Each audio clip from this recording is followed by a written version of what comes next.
El fet de poder ajudar a aquest tipus de persones amb problemes de mobilitat i de més, que no es poden valdre per si soles en la majoria dels casos, doncs per nosaltres és una feina que ens omplena, no? És una tasca que als veure-les feliç i poder ajudar-los, doncs, ajudar a fer el dia a dia, doncs és això, una feina que ens omplena molt.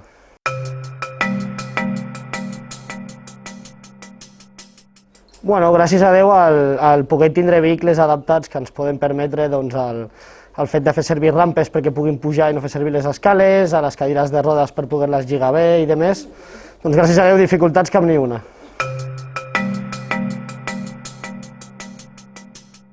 El dit abans, el fet de poder ajudar, de poder fer que ells es sentin millor, que es sentin acompanyats, que es sentin més segurs, doncs per mi i per nosaltres ja és una bona tasca.